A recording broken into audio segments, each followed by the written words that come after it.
말씀을 읽겠습니다. 충성 대학연합국 동대장 강훈영입니다.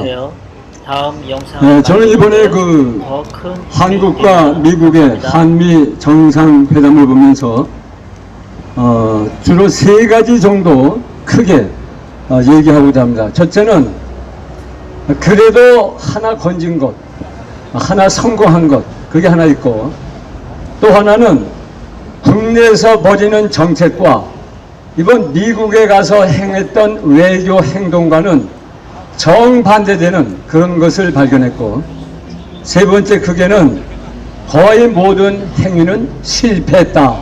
이 세 가지를 대별해서 말씀드리고자 합니다. 첫째, 그래도 하나 건진 것이 있습니다.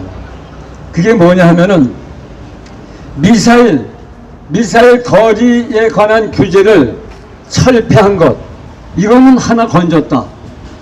1979년 박 대통령 시절에 박 대통령께서 그 김일성으로부터 우리 대한민국을 지키기 위해서 미사일을 개발하기를 원했습니다. 그러나 우리 대한민국 기술력이 미사일을 개발할 수 있는 수준이 못 돼가지고 미국에 요청을 했습니다. 우리한테 미사일을 만들 수 있는 기술을 좀 가르쳐달라. 그때 미국은 조건을 들어서 그 조건을 충족하면 기술을 이전해 주겠다 해서 그 기술을 이전받았는데, 그 조건이 뭐냐 하면 사거리 180km만 허용되는 그런 미사일을 만들면 기술을 이전해 주겠다는 겁니다. 180km면은 평양만을 때릴 수 있는 그런 거리입니다.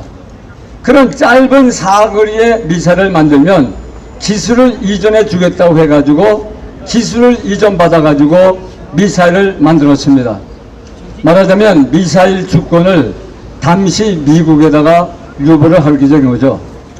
그 후에 4차에 걸쳐서 이 미사일 사거리 규제가 개정에 개정을 거듭해가지고 사정거리 800km까지 날아갈 수 있는 미사일을 우리 대한민국이 만들 수가 있게 된 겁니다. 근데 이번에는 그 800m 지향까지 철폐하는 그런 해제를 요청했는데, 그게 미국에 의해서 받아들여지는 바람에 앞으로 대한민국은 저 러시아와 중국까지 타격할 수 있는 그런 장거리 미사일까지도 만들 수가 있게 된 겁니다. 이건 미국의 이익이 우리와 맞닥뜨려 떨어졌기 때문에 가능한 것입니다. 미국은 전쟁하는 이 중국의 이 위협을 견제하기 위해서 한국으로 하여금, 한국이 장거리 미사일을 가지고 있으면 충분히 중국을 견제하거나 제압할 수 있다고 하는 이런 안보적인 판단이 섰기 때문에 이번 미사일 거리 제한을 철폐하게 된 겁니다. 그나마 하나 걷어가지고 돌아온다고 볼 수가 있을 것입니다. 그리고 또 하나는 국내에서 하는 행위와 밖에 나가서 미국에서 한 외교 행동과 너무나 다른 그런 행위를 이번에 벌인 겁니다. 그것이 바로 원자력에 관한 것입니다. 여러분, 한국 내에서 원자력이 위험하다고 해가지고 저 7천억이나 들여서 새 원전처럼 만든 월성 1호기를 다 중단시켰다면, 그리고 10조 이상의 어마어마한 돈을 들여가지고 울진의 신한울 1호 원전을 만들었는데 그게 위험하다고 해가지고 아직 시동조차 하지 못하고 있다면, 그리고 신한울 3, 4호기가 7천억을 들여서 지금까지 건축을 잘하고 건설을 잘하고 있었는데 위험하다고 해서 이것을 중단시켰다면, 밖에 나가서도 원전에 대해서는 그 어떤 나라와도 손잡고 원전을 짓자고 하지 말아야 될 것 아닙니까? 그런데 국내에서는 원전이 위험하다고 다 원전 생태계를 파괴시키면서 이번에 미국에 가가지고는 어떤 협의를 했습니까? 미국과 한국이 손잡고 제3국의 원전 건설에 같이 동참하자고 하는 그런 외교 행위를 펼치고 왔습니다. 국내에서 하는 것과 외국에서 하는 것과 너무나 다른 거예요. 이건 치매 환자가 아니면 이럴 수가 없는 것입니다. 그 외에 모든 이번 행위는 다 실패해버리고 말았습니다. 여러분, 이 문재인이가 간절히 원하는 것이 뭡니까?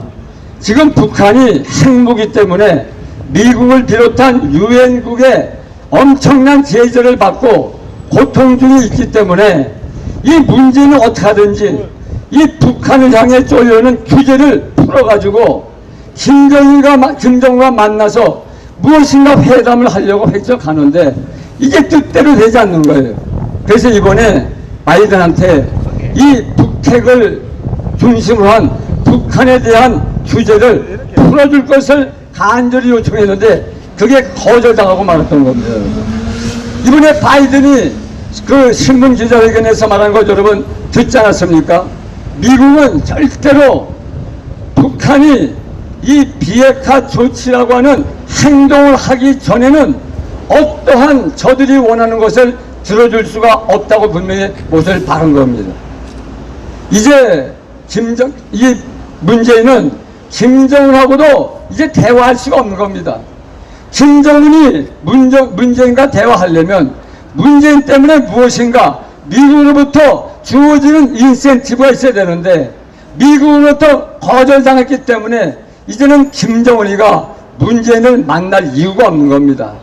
지난번에 2019년도에 2020년도 6월 16일 날 저 개성에 있는 남북 공동연락소 사무소가 아주 그냥 폭파당하고 말았는데 그게 바로 김정은의 뜻이에요. 난 이제 문재인 너하고는 대화를 하지 않겠다는 신호 아니겠습니까? 이게 다 실패하고 있는 거예요. 그리고 문재인이가 자기 임기 내에 간절히 바랐던 것이 전자권 전환을 추진하는 것이었습니다. 자기 임기 내에 전자권을 한국이 가져오기를 간절히 바랬던 겁니다. 그리고 이번에 여러분 공동 기자회견에서 바이든과 그리고 문재인이가 하는 얘기 들으셨죠? 한국과 미국은 전시 작전권 전환에 대한 의지가 있음을 확인한다. 전시 전자권 전환에 대한 의지가 있음을 확인한다. 이건 외교적인 수사지. 그 까놓고 보면 전자권 전환을 안 하겠다는 것과 똑같은 겁니다. 무엇보다도 이번에 주한 미 사령관으로 새로 취임하신 분이 미 의회에다가 서면으로 답변을 제출했는데 그 내용이 뭐냐면 이 전자권이 전환될 만한 조건이 충족돼야 되는데 아직 그 조건이 충족되지 않았으므로 이 시기는 앞으로 더 연장돼야 된다. 그렇게 얘기를 한 겁니다. 전자권도 이미 물 건너 가버리고 만 것입니다, 여러분. 그리고 특별히 이번에 바이든 대통령이 기자회견 한 도중에 갑자기 이런 말을 했어요. 이 삼성과 그 다음에 SK와 LG를 언급하면서 삼성이 앞으로 200억 달러 이상의 그 미국 내에 공장을 짓겠다고 그렇게 투자를 확정했다고 발표를 했습니다. 200억 달러면은 우리나라 돈으로 22조 원입니다. 그리고 SK와 LG도 무려 44조 원의 투자를 하기로 결정했다고 발표를 했습니다. 세계 제일 가는 대통령이 세계 언론을 향해서 삼성은 200억 달러, SK와 LG는 44억 달러, 모두 66조 달러를 투입하겠다고 그렇게 약속을 했다는 것입니다. 자, 그래서 지금은 이 반도체와 이 배터리가 엄청난 이게 전쟁을 벌이고 있는데 문재인도 이번에 도미하기 전에 이 반도체 관련한 회의에 참석해서 앞으로 2030년까지 대한민국을 세계 반도체 강국으로 만들 것이고 적극 지원하겠다고 약속을 했습니다. 그렇다면 그 반도체, 특히 한국 반도체를 앞장서서 이끌어가는 사람이 누굽니까? 삼성의 이재용 부회장이 아닙니까? 지금 언론계에서나 종교계에서나 시민단체에서 삼성의 이재용을 사면하라고 하는 그런 여론이 본물처럼 일어나고 있습니다. 지난 4월 21일 정세균 전 국무총리가 무슨 말을 했느냐? 사면에 가는 것은 대통령의 고유 권한이고 또 여론이 조성이 돼야 사면이 가능하다고 얘기를 했습니다. 근데 그 말을 한 직후에 RN서치 그리고 데이터 리서치, 윈지 코리아 등 여론조사 기관에서 국민을 상대로 해서 여론을 조사했는데 무려 70% 이상이 삼성의 이재용을 사면해야 된다고 하는 그런 여론조사 결과가 나왔습니다. 그렇기 때문에 이제는 충분히 이재용을 사면하고도 남을 수 있는 분위기가 됐기 때문에 문재인은 귀국하는 즉시 대한민국 반도체를 세계 1등 국가로 올려놓을 수 있는 삼성 부회장 이재용을 사면하여 대한민국을 세계 1등 반도체 국가로 올려놓기를 간절히 촉구한다! 촉구한다! 마지막으로 이번에 아주 특별한 그 이벤트가 있었는데요. 한미 정상회담을 하기 직전에 그 백악관에서 특별한 행사가 있었습니다. 무슨 행사냐? 6.25 때 참전한 랄프 포켓이라고 하는 예비역 육군 대령이 있었는데 이분을 이 미국 정상과 한국 정상이 나란히 미국의 최고의 메달, 미국의 최고의 훈장인 메달 오브 아너, 명예의 메달을 증정하는 그런 순서가 있었습니다. 그런데 이게 왜 특별했냐면 이 랄프 포켓이라고 하는 이분은 6.25 때 중위였습니다. 중위로서 중대를 이끌고 지금 인해연설로 쳐들어오는 중공군 1기 대대를 부상을 당하면서까지 그것을 막아서 격퇴하는데 아주 석적한 공을 세운 사람이 바로 이 포켓 중이었던 겁니다. 근데 이 중공군을 막았다는 것이 의미가 있는 겁니다. 다시 말해서 지금 이 바이든 대통령은 자꾸 친북, 친중으로 치닫고 있는 이 문재인을 붙잡고 끌어내서 당신과 내가 함께 이 중공군을 이 격퇴하는데 척척한 공을 세운 이 포켓을 수임함으로 말미암아 나와 당신이 손잡고 중국의 위협을 막아내자고 하는 그런 외교적인 뜻이 아니겠습니까, 여러분? 그러므로 문재인 정권은 다른 거 필요 없습니다. 한국과 미국의 안보 동맹을 더욱 확실히 하고 강화시켜서 미국과 손잡고 떠오르는 중국을 견제하고 대한민국의 국민과 생명과 안전을 지키고 대한민국을 세계 1등 국가로 올려놓게 되기를 간절히 촉구한다! 촉구한다! 감사합니다. 예, 강준일 회장님 수고 많으셨습니다. 다음은 경기도 의사협회 이동우 회장께서 문정권의 방역 농단 실상과 국민 백신 선택권에 대한 말씀이 있겠습니다. 네, 안녕하십니까. 이동욱입니다. 그 사람들이 제일 화가 나는 게 불공정한 대접을 받았다고 생각할 때 문재인이 취임하면서 했던 얘기가 공정사회를 만든다고 했지 않았습니까? 다 기억하실 겁니다. 공정에 반하는 말이 불공정인데 불공정하고 차별적인 그게 바로 내로남불적인 문재인 정권을 한마디로 표현하면 내로남불적인 정권이다. 그리고 문재인 정권에 부역하는 아주 나쁜 이 좌파 언론들도 내로남불 언론이고 선택적 방송을 하고 있습니다. 선별적 방송, 선별적 문제 제기를 하고 있는 이런 언론도 언론으로서의 가치가 없습니다. 언론의 가치는 공정이거든요. 경찰들도 한번 생각을 해보세요. 야외에서 10명 이상 모이면 안 된다는 거 언제까지 할 겁니까? 왜 합니까? 코로나가 위험해서 한다고 하죠. 제가 바로 지난주에 저 바로 길 건너에 교보생명 지하 1층에 가봤습니다. 길 건너 경찰분들도 저 길 건너 교보생명 지하 1층에 가보세요. 지금 몇 명이 있는가? 실내에 그 답답한데 공기도 안 좋은데 1000명 이상 들어있더라고요. 1000명 이상. 그런데 야외에서는 이 공기 좋은 데서는 10명도 집회를 못한다? 이게 코로나 때문입니까?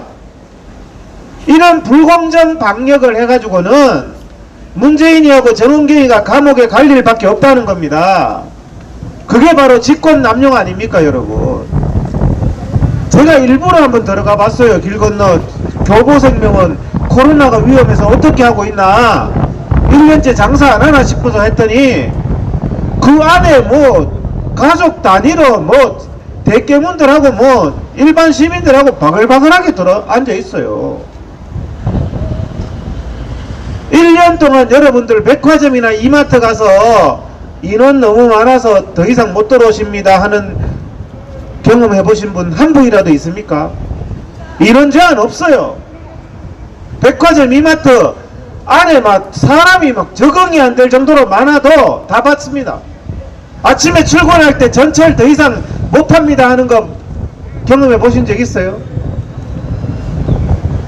제가 지난주에는 지방 갔다 왔는데 KTX SRT를 탔더니 발열 체크도 안 하더라고. 기차 타는데 발열 체크도 그냥 쑥 들어가가 기차 타고 쑥 내려요. 그냥 뭐 1m 거리 뛰기도 없어요. 좌석 그냥 꽉 타고 와요. 이런 불공정한 방역을 언제까지 할 건지, 지나가는 초등학생이 할아버지 웃겨요 하는 이런 방역을 언제까지 할 겁니까? 이거는 이게 바로 국민의 가장 생명과도 같은 집회 결사의 자유를 말살하고 있다는 겁니다. 자꾸 시민들이 그러더라고요. 그 의사 선생님이 화내면 안 된다고. 그래서 저도 화를 안 내고 욕을 안 하려고 그러는데요, 참 욕을 안 하기가 힘든 일을 문재인이 하고 정은경이가 해요. 지난주에 화요일이 5월 18일이었습니다. 5.18. 작년에 5월 18일에는 5.18 단체는 집회가 되고 자유민주주의 국민은 코로나 때문에 광주에서 집회가 안 된다 이렇게 공문서에 했는 거 기억나시죠? 원래 5월 18일에는 더 가관입니다. 집회뿐만 아니라 5.18 집회 현장에서 5.18 단체 내에서 이권이 무슨 그렇게 국가에 대한 이권이 많은지 5.18 단체 회장 집행부하고 반대파하고 우통 벗고 쌈박질 막 멱살 쥐고 별짓을 다 하는 거 여러분 보셨죠? 여기는 코로나 때문에 10명도 안 된다고 하면서 5월 18일 5.18 단체, 광주는 뭐 코로나 청정 지역입니까? 정은경이가 전라도 여자라서 그렇습니까? 왜 서울 시민은 단 10명도 야외 집회를 못하고 5.18 단체는 야외 집회를 넘어서 거기서 우통 벗고 쌈박질하고 있느냐고요. 기가 막힙니다, 여러분. 5월 19일이 그 부처님 오신 날 4월 초파일이었죠. 5월 19일 날은 서울 봉원사에서 또 기막힌 일이 있었습니다.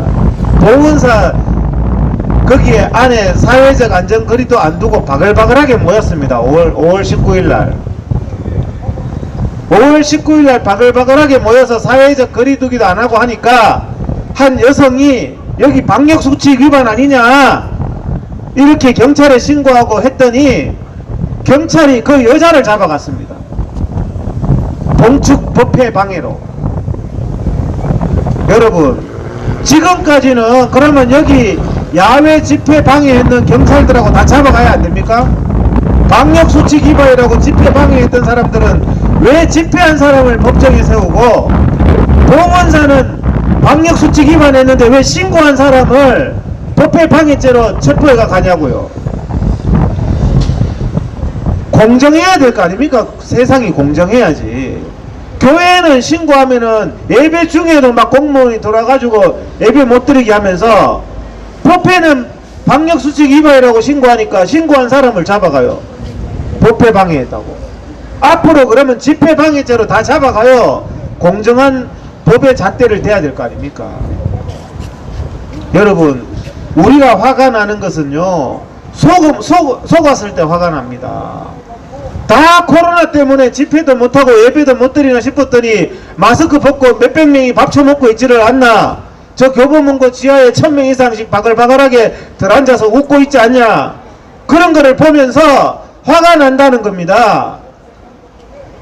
그런 거짓을 보면서 언제까지 그런 거짓을 할 겁니까? 전철에는 코로나가 없다.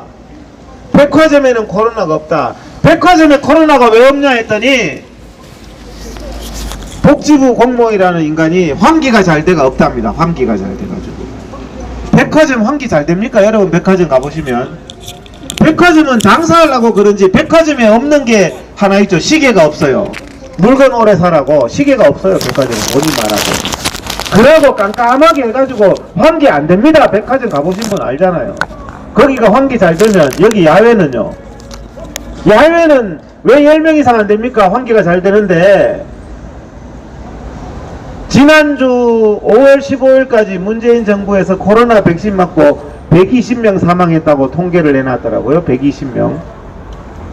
여러분들 국민 목숨 120명이 적습니까? 그런데 밑에다가 또 적어놨어요. 48명은 신고하고 나서 죽었기 때문에 그거는 인원을 포함 안 했답니다. 여러분 신고하고 나서 내가 코로나 백신 맞고 몸이 이상해요 신고하고 나서 나중에 사람 죽으면 그게 코로나로 사람 사망자로 계산해야지. 그거는 사망자로 계산 안 한다는 문재인이 계산법이 맞습니까? 코로나 주사 맞고 몸이 이상해요 신고했다가 하루 지나서 죽으면 그게 사망자지. 어떻게 그게 사망자가 아닙니까? 지난주에 제가 와서 57명 누락했다고 하니까 지난주에 정부 발표에서는 48명을 거래가 누락했답니다. 사망자 아니랍니다. 말도 안 되는 소리 하고 있잖아요. 광우병 때 단 한 명 국민 생명 찾으면서 촛불 들었던 인간들 어디 갔습니까? 메르스 때 국민 38명 죽었다고 국가적인 재앙이라고 이런 일이 있으면 안 된다고 했던 문재인이하고 정은경이 지금 뭐합니까 지금? 코로나 백신 없었을 때 1년 동안 1,500명 죽었습니다. 정부 통계에서 1년 동안 1,500명 사망했거든요. 코로나 백신 맞고 1,500명 죽습니다. 여러분 이게 무조건 코로나 백신을 왜 맞아야 되죠? 코로나 백신을 국민 생명이 달린 문제인데 졸지에 부모님이 장례치를 쉬는 일이 한두 명이 아니에요. 경찰도 아스트라제네카 맞고 광주에 50대 여성 경찰이 죽었잖아요. 아스트라제네카 맞고 평소에 지병도 없었대요. 경찰 30대가 아스트라제네카 맞고 마비가 와가지고 지금 그러잖아요. 그런데 문재인하고 정은경은 인과관계가 없답니다. 인과관계가. 광주의 경찰은 어떻게 하겠습니까? 제가 잘은 모르지만 광주분이고 또 경찰이니까 문재인 좋아하잖아요. 그러니까 문재인 좋아해서 경찰이고 광주분이라서 뭐 자기가 아스트라제네카 맞고 그렇게 불행을 당했으니 사망을 했으니 문재인이가 잘 챙겨주겠죠. 근데 인과관계가 없다 해서 참 안타깝습니다. 제가 마지막으로 드리고자 하는 말씀은 국민들이 백신에 대해서 굉장히 궁금해하는데 백신에 대해서 국민의 선택권을 보장해야 된다는 말씀을 드립니다. 화이자, 모더나, 얀센 다 종류별로 갖다 놓고 국민들 선택하게 만들어야 되는데 백신도 못 구해놨는 이 세계 102번째로 백신 구경하게 만든 이 문재인은 거기에 대해서 사과를 하고 국민의 백신 선택권을 보장해야 되고 다 준비해 놨을 때 국민이 백신 맞고 안 맞고는 국민이 이런 모든 내용을 다 설명 듣고 나서 자기 선택권을 행사해야 되는 겁니다. 아직까지는 의사분들 중에서도 나는 코로나 백신 안 맞겠다 하는 분들도 많습니다. 왜? 1년 이상 동안 있으면서 내 몸에 항체가 있을 가능성도 많고 맞는다고 다 뭐 코로나 안 걸리는 것도 아니고 변이 바이러스도 수시로 발생하는 이런 상황에서 코로나 백신 맞고 1년에 1,500명 사망이 예상되는 이런 상황에서 코로나 백신을 맞아야 될지 안 맞아야 될지는 국민의 선택에 맡겨야 됩니다. 왜 문재인이는 미국산 소고기는 강제로 못 먹게 만들고 백신은 또 강제로 맞아라 그러고 집회는 강제로 못하게 하고 예배는 강제로 못 드리게 하냐고요. 그게 바로 빨갱이 공산당들이 하는 짓입니다. 자유민주주의 국가에는요 국민의 천부적인 자유민주주의로서의 인권이 있는 거예요. 우리 국민의 백신 선택권을 보장하기 바랍니다. 공정한 방역 해가지고요, 교보문고에서 지하에 저 공기 안 좋은 데서 1000명 있어도 되면 야외 집회도 1000명 보장하기 바랍니다. 오세훈이 뭐 하는 거예요 지금? 오세훈도 박원순이하고 똑같아요. 자살한 박원순이하고 똑같은 짓 하고 있다고 지금.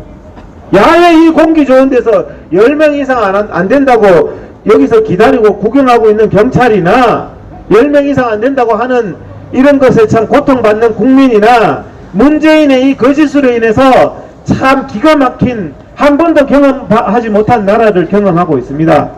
방역에 대해서는 다른 말 안 합니다. 코로나가 위험하네 위험하네 하는 말도 우리가 할 필요가 없어요. 공정하게 하라 말입니다. 공정하게. 빨갱이처럼 불공정하게 하지 말고 언론도 공정하게 보도하라 말입니다.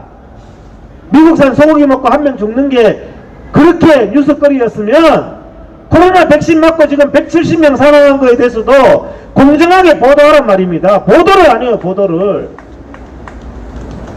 왜 선별적인 방송을 하고 선별적인 문재인이의 부역질하는 게 기자의 역할입니까? 우리 국민들 이렇게 속이다가는요, 문재인은 정권 마치고 나서 정원경하고 깜빵 100년 가야 돼요. 국민을 속이고 국민을 우롱하고 국민을 불공정하게 기본권을 박탈한 죄가 적습니까 여러분? 국민의 자유를 박탈한 김정은의 죄가 적습니까? 김정은하고 똑같은 지금 이 서울 바닥에 이 날씨 좋은 날 공기 좋은 날 왜 국민의 집회 결사의 자유를 말살하냐는 말씀을 드리는 겁니다. 왜 국민이 밥 먹고 안 먹고는 국민 마음인데 내가 내 돈 주고 미국산 소고기 사 먹겠다는데 왜 그거 안 된다고 촛불 들고 난리 쳤어요. 내가 내 돈 주고 백신을 맞든지 안 맞든지 그건 내 목숨이 달린 일입니다. 의사나 정부는 올바른 설명만 해주면 돼요. 왜 그냥 영문도 모른 채 동네 할머니 할아버지들 강제로 백신 맞으라 그래서 돌아가시게 만드냐는 말씀을 드리는 거예요. 백신에 대한 선택권은 국민에게 있습니다 여러분. 이 빨갱이 같은 정권이 빨리 종식되고 대한민국 국민들의 기본권과 대한민국 국민들의 기본적인 헌법상의 권리가 회복될 수 있도록 우리가 최선을 다해야 되겠고, 이제는 이런 거 집어치우고 1000명 2000명 집회를 합시다. 네. 감사합니다. 네, 이동훈 회장님 감사합니다. 이어서 정교모 공동대표이신 김성진 부산대 교수께서 주민자치법 개정을 강행한 문정권의 속셈에 대해서 말씀해 주시겠습니다. 네, 반갑습니다. 부산대 김성진 교수입니다. 지난 1월 달에 김영배 의원을 대표 발의자로 하는 주민자치기본법이라는 것이 국회에 발의되었습니다. 우리는 지금 1980년대부터 시작된 지방자치 제도 하에서 대한민국이 움직이고 있습니다. 그런데 주민자치는 무엇이고 지방자치는 무엇입니까? 지방자치를 하는 사람들은 주민이 아닌가? 그래서 제안서를 보니까 거기에 풀뿌리 민주주의, 주민민주주의 이런 말들이 있습니다. 주민민주주의는 뭐고 자유민주주의는 뭐며 인민민주주의는 무엇입니까? 주민들에게만 적용되는 민주주의가 있을 수가 있습니까? 민주주의는 세계 어느 나라나 동일하게 적용되는 것입니다. 백성이 주인되는 세상. 문재인을 지지하는 사람만이 사람이 아니라 대한민국 국민이라면 모두가 주인인 이것이 바로 민주주의입니다. 민주주의를 북한에서는 국호에다가 이름을 넣습니다. 조선 인민민주주의 공화국.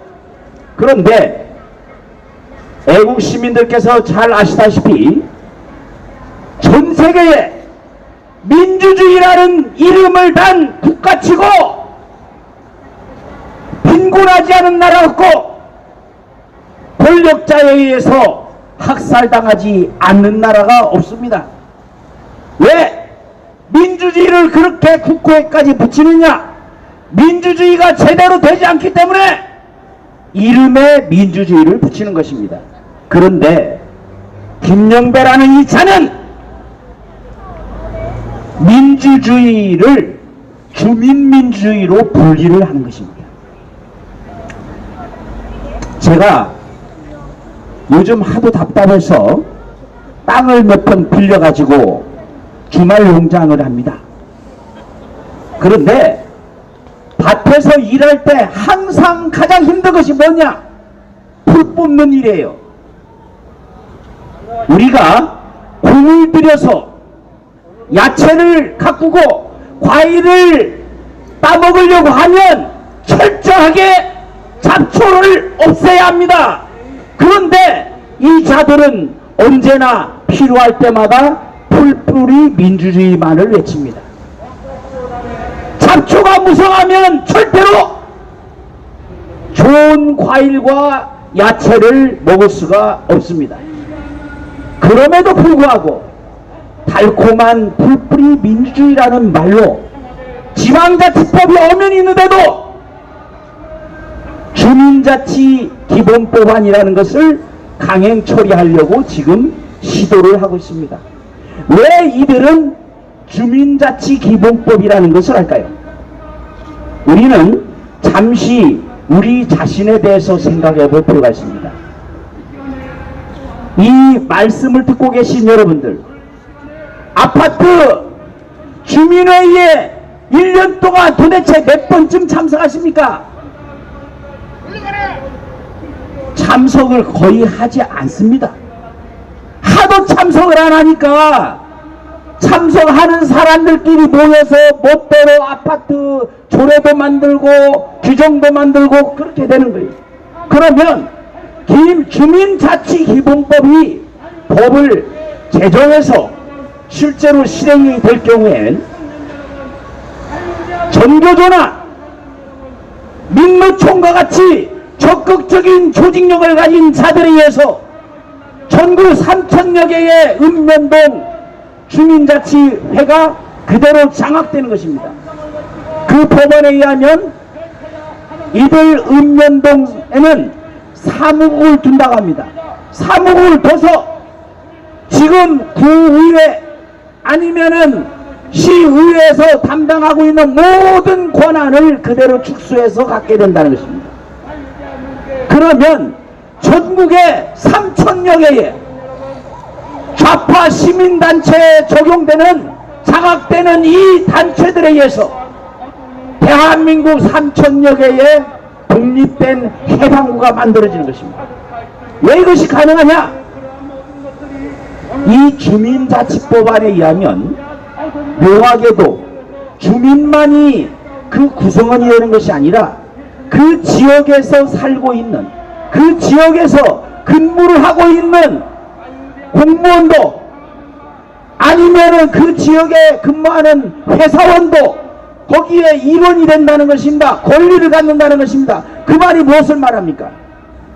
이 지역에 철저하게 잘못된 이념 바이러스에 감염된 것에 의해서 이 주민회의가 장악된다면 이 지역은 바로 좌파에 의한 해방구가 되는 것입니다.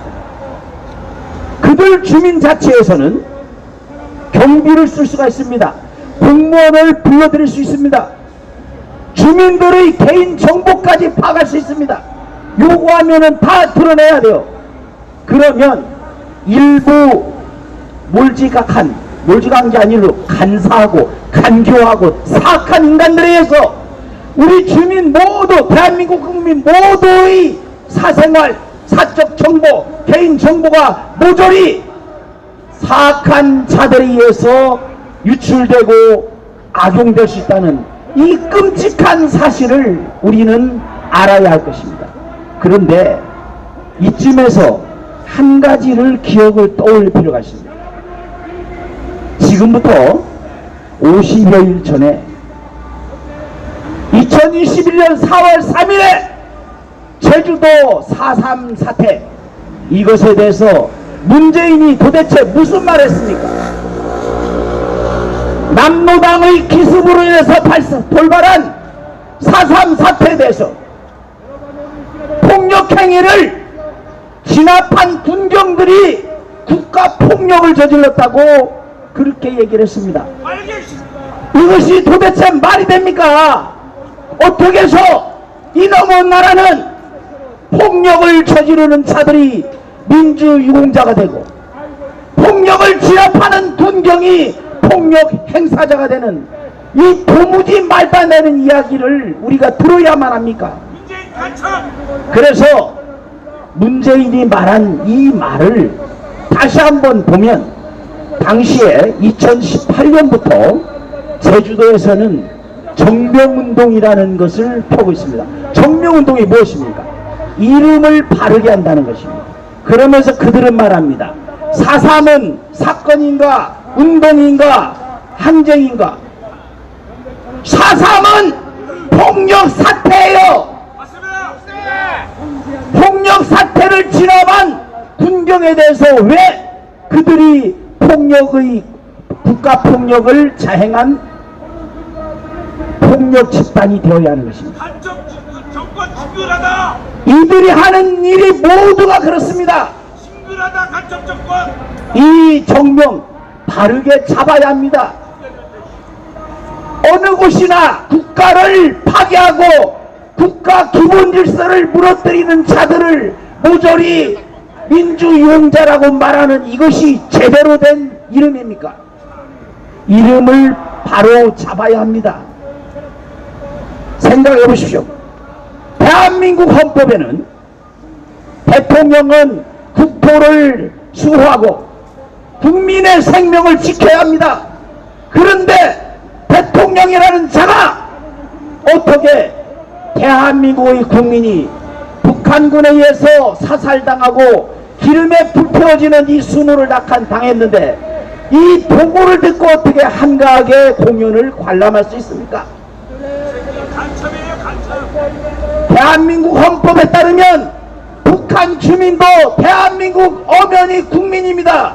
그런데 탈북자가 목숨을 걸고 자유를 찾아 남아있는데 그 젊은이들에게 어디로 간다는 말도 없이 눈에 안대를 씌우고 입에 재갈을 밀려서 사진 북한으로 보내는 이런 사람이 어떻게 대한민국의 대통령일 수 있습니까? 대통령은 대통령다워야 합니다.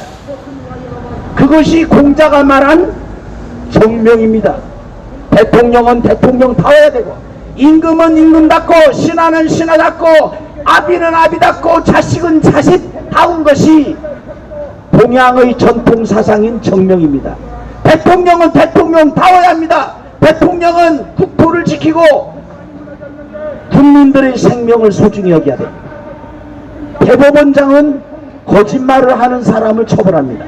그런데 대법원장이 어떤 자입니까? 대법원장의 별명이 무엇입니까? 거짓말의 명수 김명수가 대법원장이 되어서 거짓말을 통해서 자신의 부하 직원을 탄핵에 이르겠습니다.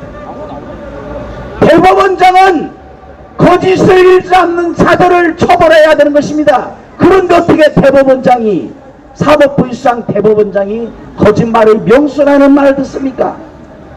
헌법재판소는 어떠한 것입니까? 헌법을 지켜야 하는 것입니다. 그런데 헌법을 지켜야 할 헌법재판소장은 헌법을 빙자해서 죄 없는 박근혜 대통령을 감옥으로 몰아넣습니다. 탄핵하고 죄를 씌워서 경제 공동체라는 터무니없는 말로서 죄 없는 박근혜 대통령을 지금 여전히 감옥에 가두고 있습니다. 박근혜 대통령을 석방하지 못하도록 이재용도 역시 볼모로 잡혀 있는 것입니다. 도대체 대한민국의 법치는 어디에 있으며 정의는 어디에 있습니까? 이것이 오로지 이름대로 하지 않기 때문입니다. 이것이 정명운동입니다. 정명이 되어야 합니다. 이름대로 살아야 합니다. 이름대로 직책과 거기에 부여된 의무를 수행하는 것이 바로 정명이 아니겠습니까? 법무부 장관이라는 차가 도대체 무엇을 하는 곳이기에 조국, 산호맹 주도자인 조국, 중국식 토지후기제를 주장하는 추미애, 국회에서 폭행을 저지른 박범계는 고시준비생을 폭행해서 폭행죄 수사를 받아야 할 사람입니다.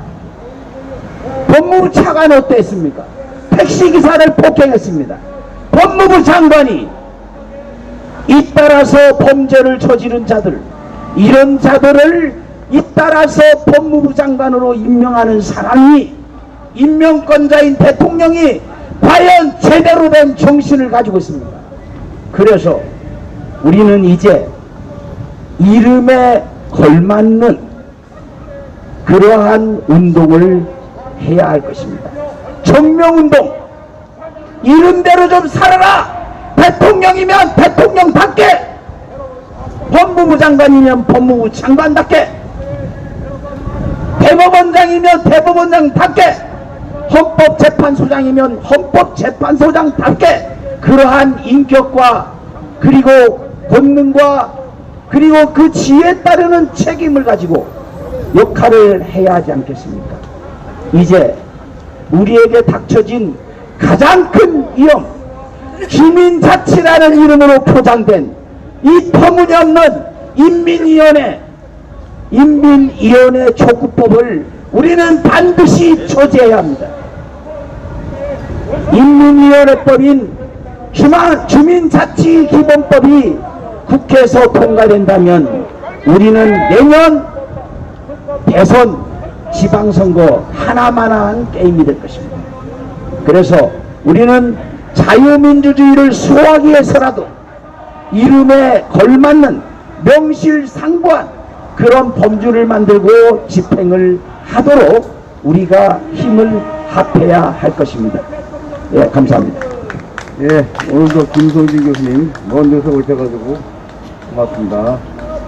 다음은 국제협력위원회 와다나베 미카 공동위원장께서 근본 한미정상회담을 통해 본 문재인 정권의 본격적인 외교 실태에 대해서 말씀해 주시겠습니다.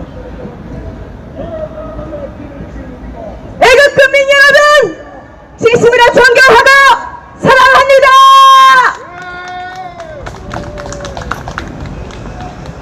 저도 일본을 대표해서 언제나 자유 대한민국 편에 서 있습니다. 오늘 새벽 3시 5분부터 한미 정상회담이 이루어졌습니다만 예상한 대로 아무것도 없는 것이 없는 굴욕적인 외교 현장이었습니다. 원래 문재인이 불법적인 방법으로 대통령 위치를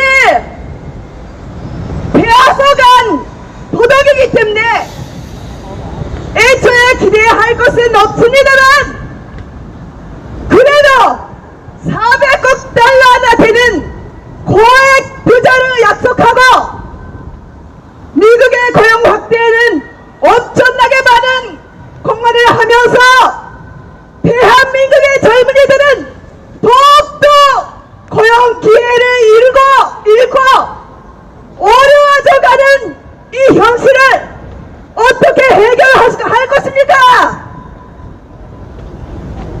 정말로 근력적이고 지역적인 현장이었습니다. 이번에 문재인은 그 첫 번째 목적으로 북한 제재를 해제할 것을 요구하러 갔는데 예상대로 그 대답은 하나도 얻지 않았습니다. 바이든이 북한 비핵화 전적 없이는 절대 일어나지 않을 것을 언급했고, 또 국가는 정상국가로 보지 않을 것을 언급했습니다. 그리고 정확하게 이야기한 것은 아니지만 앞으로 한미 합동 군사 연수를 실시할 것을 암시했습니다. 문재인이 더 이상 미국과 중국 사이에서 애매한 질타기 외교를 할 것입니까? 이제는 자유민주진영으로서 확실한 태도를 보여줘야 될 때입니다. 그리고 백신의 안정성도 의심받고 있는 상황이긴 하지만 문재인 입장에서는 내년 대선을 위해 이번에 미국 백신을 확보하는 것을 두 번째 목적으로 했었습니다만 이것에 대한 대답도 역시 얻지 못했습니다. 400억 달러나 되는 이 대규모 투자에 비해 얻는 것이 아무것도 없는 참으로 지역적이고 권력적인 외교였습니다. 더 이상 대한민국의 자존심을 짓밟은 그런 국가 정상은 지금 즉시 그 자리에서 내려놔야 됩니다. 문재인 지금 빨리 내려와라. 내려와라. 그러나 지난 보궐선거 결과에도 본 듯이 민심은 이미 결정돼 있습니다. 정권 심판, 정권 교체로 똘똘 뭉쳐야 되겠습니다. 후보 당일화만 되면, 부정선거만 없으면 반드시 정권 심판을 내릴 것으로 이미 대한민국 국민의 민심은 결정되고 있습니다. 국민의힘은 이러한 국민들의 민심을 더 깊이 헤아리고 읽어야 될 것입니다. 지금처럼 사형만 주도하는 그런 정치인들은 모두 적혈해야 될 것입니다. 진심으로 위대하고 훌륭한 대한민국을 다시 생각하는 국민들이 주인이 돼서 정권 교체를 이루어내고 위대한 대한민국을 다시 세워야 되겠습니다. 그들은 지금 이 순간에도 계획대로 하고 있습니다. 아까도 말씀하신 주민자치 기본법 뿐만 아니라 국가 보안법까지 폐지하려는 움직임이 있습니다. 이러한 움직임은 반드시 조져야 될 것입니다. 이제 우리 자유국민들은 똘똘 뭉쳐서 한마음 한뜻으로 다시 위대한 대한민국을 세워나가야 되겠습니다. 대한민국 아게인! 자유 대한민국 만세! 만세! 만세! 감사합니다. 네, 미카 위원장님 수고 많이 하셨습니다. 자, 이어서 국민주권자유시민연대 박윤성 사무차장께서 문재인 정권에서 시행하고 있는 친중정책의 실태와 문제점에 대해서 말씀해 주시겠습니다. 안녕하세요. 국민주권자유시민연대 박윤성 사무차장입니다.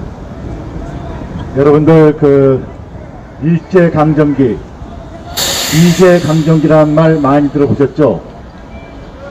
대한민국의 종북 좌익 세력, 공산주의 사상의 제내된 그 반역도당들이 일본 식민지 시대를 갖다 가리켜 일본 제국주의 강제 점령기라고 하고 1945년 광복 이후 1948년 대한민국 정부 수립까지 3년 동안의 기간을 갖다가 미국 제국주의 강제 점령기라고 말하고 있습니다. 그런데 오늘날 대한민국은 어떻습니까? 오늘날 대한민국은 종북 반역 세력의 대한민국 강점기이고, 오늘날 대한민국은 중국 4대주의 매국노 세력들의 대한민국 강점기입니다. 대한민국을 침략한 북계 공산인민장교의 아들이 바로 대통령이고, 간첩의 돈을 받아 선거 자금으로 사용한 작자가 바로 총리인 것이 바로 오늘날 대한민국입니다. 정부의 꼭대기 자리를 차지한 이들이 국민보다는 북한 김일성 일가를 더 무서워하고, 국민보다는 중국 시진핑과 중국 공산당을 더 떠받들어 모시는 것이 바로 오늘날 대한민국의 현실입니다. 문시패거리가 차지한 정부는 대한민국 최고의 경쟁력, 20대 30대 청년들의 고급 일자리인 원자력 발전과 원전 사용화를 해체시키면서 북한에는 원전을 지어주겠다고 국민 몰래 비밀 공작을 합니다.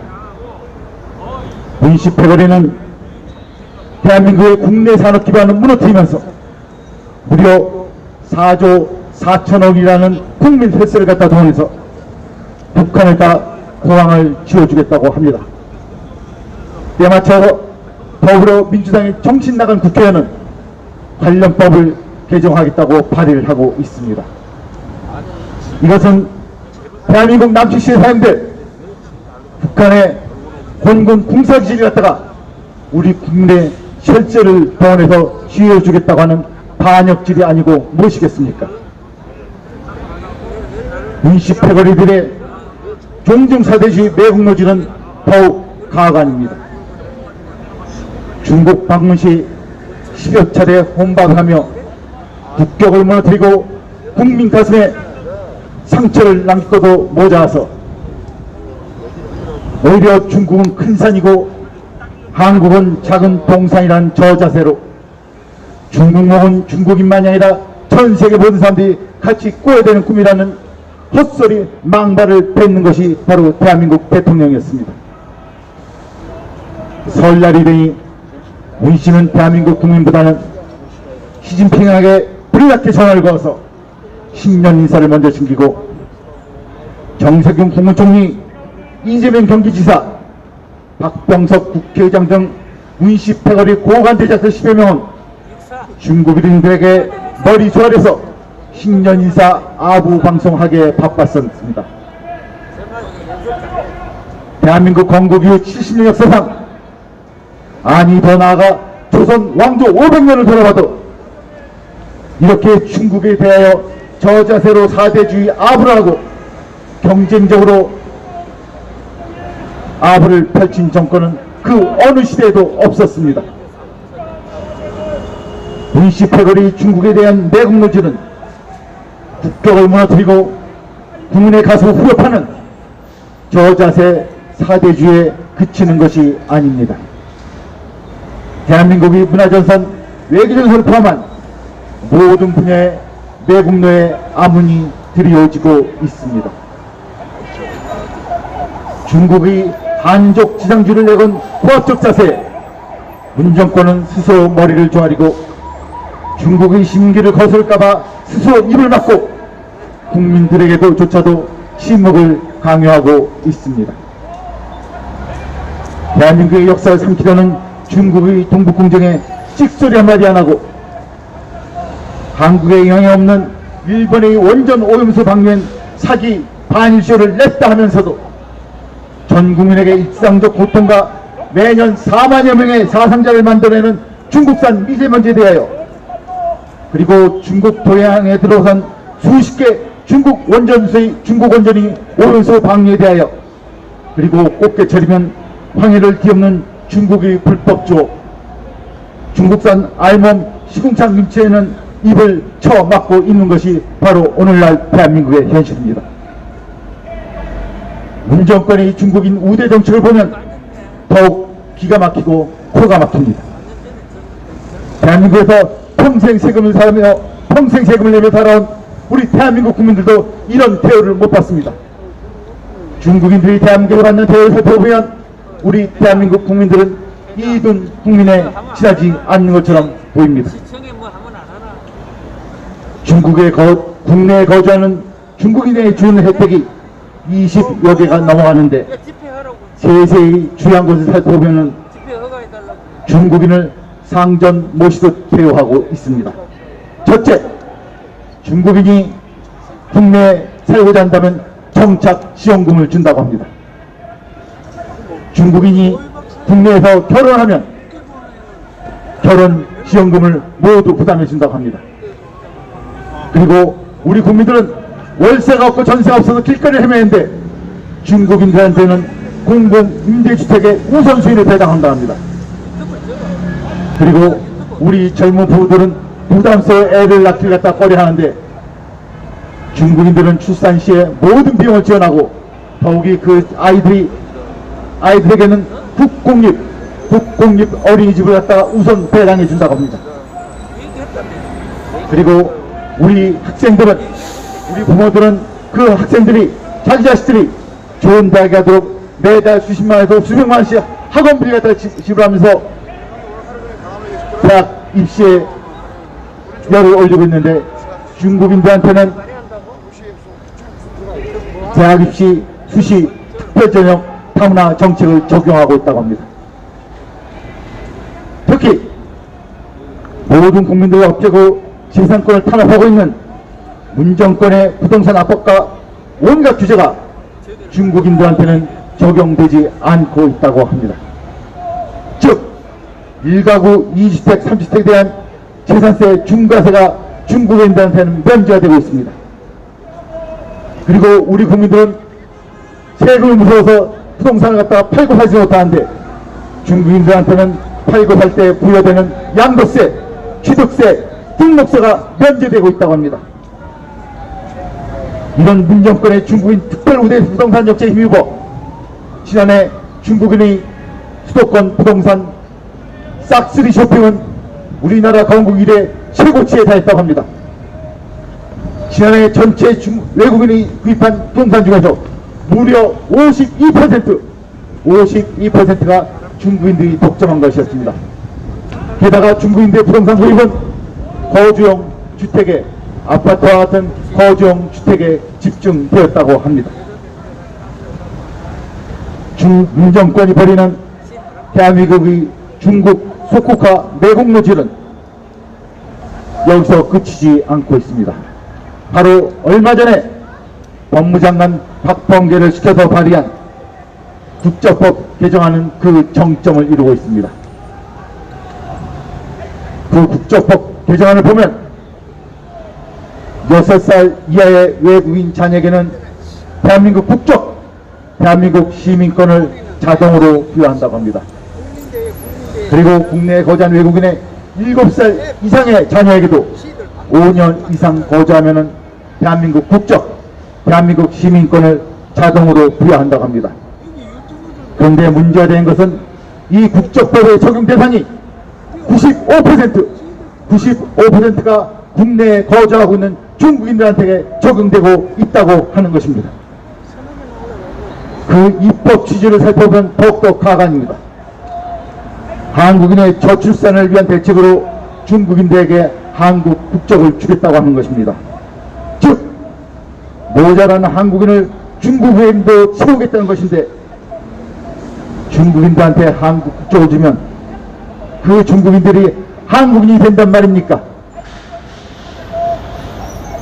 다들 아시다시피 조선족을 포함한 중국인들은 차이나타운, 조선족 타운 같은 자기들만의 폐쇄 사회를 만들며 국민으로서의 의무나 책임감 같은 것은 없이 시의 벚꽃지대처럼 살다가 중국으로 훌쩍 도망가거나 떠나버리는 것이 대한민국의 현실입니다. 중국 속국가를 서두르기 위해서 눈 가리고 귀 막고 입 닫고 국민을 가지의 붕어 개구리 취급하고 있는 것입니다. 문재인 정권에게 국민의 목소리로 다음을 요구합니다. 첫째, 국회 기밀성 일가를 이롭게 하는 중국 정책들을 당장 중지하라! 북한 동포들의 인권법을 추진하고 대북 인권단체의 탄압을 중지하라! 중국의 나라를 팔아먹는 대중국 매국노 정책들을 모두 철폐하라! 중국의 제국주의적 확장 야구에 맞서는 쿼드 플러스 동맹에 합류하라! 한미동맹과 군사협력을 최우선으로 원상 복귀하라! 감사합니다. 이상입니다. 예, 박용순 차관님 수고 많이 하셨습니다. 이제 마지막으로 코로나19 진상규명시민연대 김두천 총회장께서 가는 곳마다 헛발질을 일삼는 문재인 정권을 성토하는 말씀이 있겠습니다. 안녕하십니까. 코로나19 진상규명 시민연대 김두천입니다. 여러분, 저 광화문 이순신 장군 앞으로 한번 좀 봐주십시오. 거기에 불법 건물이 하나 있습니다. 저게 무슨 건물인지 아십니까? 저게 세월호의 희생자들을 기린다는 불법 건물입니다. 저게 벌써 8년째 광화문에 자리 잡고 있습니다. 왜 저 사람들이 광화문에 자리 잡고 있습니까? 여러분, 문재인이가 불러들인 중국 역병에 의해서 날벼락을 맞고 가족들이 지켜보지도 않는 가운데 처참하게 죽임을 당한 코로나 희생자가 오늘 현재 1926명입니다. 그 사람들의 영혼을 그리는 분향소가 저기에 있어야 합니다. 왜 세월호가 저기에 있습니까? 중국 역병의 날벼락을 맞고 죽임을 당한 사람들은 티끌마치도 자기 잘못이 없는 사람들입니다. 그럼에도 불구하고 문재인 대통령은 세월호 희생자에게는 고맙다, 미안하다 그러면서 눈물도 흘렸습니다. 그러나 코로나 희생자들에게는 위로의 말 한마디도 내뱉지 않았습니다. 여러분, 좌빨하고 얘기를 하는데 좌빨과 자유우파를 여러분들 구분하십니까? 자유우파는 땀 흘려서 열심히 일해서 일한 것만치 소득을 갖는 것이 자유우파입니다. 그런데 좌빨은 기생충입니다. 우파가 벌어놓은 돈을 야금야금 기생충처럼 빨아먹는 게 바로 좌빨입니다. 여러분, 마약이 어떤 건지 아십니까? 마약을 처음 맞아서 1시간 동안 정말 환희의 시간을 보냈다면 두 번째는 2시간짜리를 맡게 돼 있습니다. 세 번째는 3시간짜리를 맡게 돼 있습니다. 여러분, 이게 바로 공짜의 마약입니다. 지금 코로나 복지라고 하면서 문재인 정권이 무작정 돈을 국민들에게 뿌리고 있습니다. 여러분, 이건 마약입니다. 이 마약에 취하면 우리나라는 순식간에 망하고 맙니다. 주는 돈은 받으십시오. 주는 놈은 절대 표를 주지 마십시오. 이것이 똑똑한 우파입니다. 자유우파는 똑똑하고 정직한 사람이 자유우파입니다. 거짓말하고 멍청한 게 좌빨입니다. 이렇게 구분을 하세요. 여러분, 이 나라가 지금 마약 중독을 퍼뜨리면서 하나하나 좀 먹고 망해가고 있습니다. 복지 마약에 망해가고 있고 코로나 복지에 망해가고 있습니다. 그리고 내년 대통령 선거에서 문재인 정권이 결코 정권을 내놓지 않기 위해서 헬리콥터에서 아마 돈을 뿌릴 겁니다. 여러분, 이게 바로 마약입니다. 이 마약에 취해서는 안 됩니다. 여러분, 정신을 똑바로 차리십시오. 여러분의 잘못된 선택이 여러분의 후손들에게 철퇴를 주는 겁니다. 가까운 나라들을 보십시오.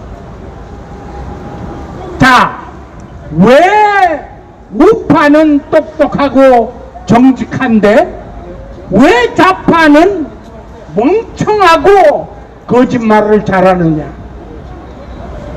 여러분, 사회주의 국가로, 공산주의 국가로 이 지구에서 성공한 나라를 보셨습니까?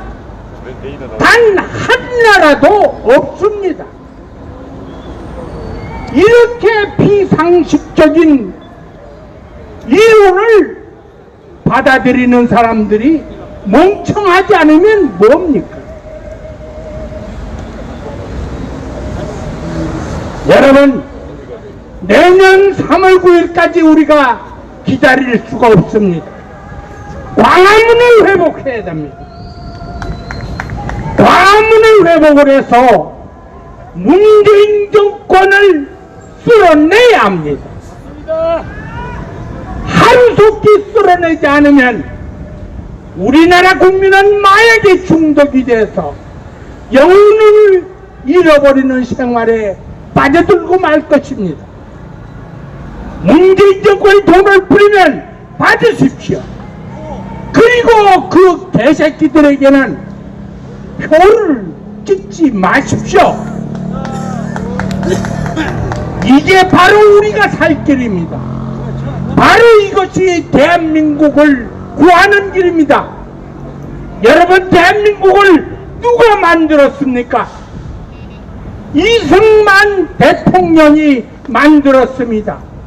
탈북민들이 만들었습니다.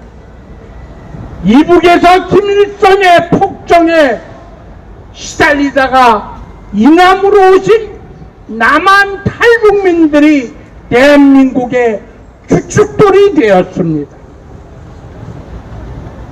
여러분, 새로운 대한민국을 일궈 나갑시다. 그리고 광화문 회복을 위해서 우리 모두 힘을 모아갑시다. 코로나19 진상규명 시민연대는 다다음 주에 분명하게 사건을 저지르겠습니다. 그 사건은 광화문 회복을 위한 사건입니다. 그것이 바로 행동하는 자유시민입니다. 여러분 함께 해주십시오. 감사합니다. 예,